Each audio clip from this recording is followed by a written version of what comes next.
உங்ககிட்ட இப்படி ஒரு டேட்டா இருக்கு, அதாவது ஒரு ரீஜியனோட அச்சீவ்மெண்ட் இருக்கு, Q1, Q2, Q3, Q4 achievement இருக்கு.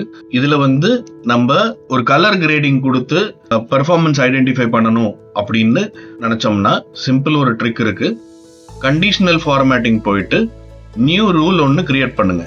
நியூ ரூல் கிரியேட் பண்ணும்போது format all cells based on their values டிஃபால்ட்டா செலக்ட் ஆயிருக்கும். அந்த டிஃபால்ட்ல செலக்ட் பண்ணிட்டு ஐகான் செட்டுக்கு போனீங்கன்னா இந்த மாதிரி ஒரு அப்பியரன்ஸ் கிடைக்கும். அதுல ஐகான் செட்ல நான் ஏரோ செலக்ட் பண்ணிக்கிறேன். உங்களுக்கு வேணும்னா எந்த ஃபார்மேட்ல வேணா செலக்ட் பண்ணிக்கலாம்.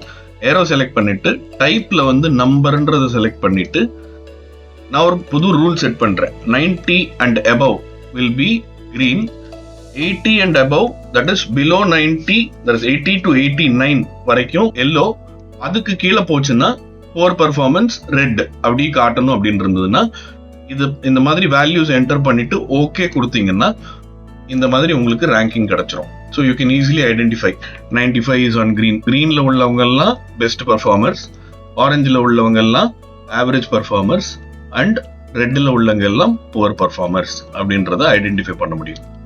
இந்த ட்ரிக் உங்களுக்கு யூஸ் ஆகும்னு நினைச்சீங்கன்னா இந்த ரீலை சேவ் பண்ணி வச்சுக்கோங்க. இந்த மாதிரி இன்ட்ரெஸ்டிங் கான்டென்ட்டுக்கு என்ன ஃபாலோ பண்ணி வச்சுக்கோங்க.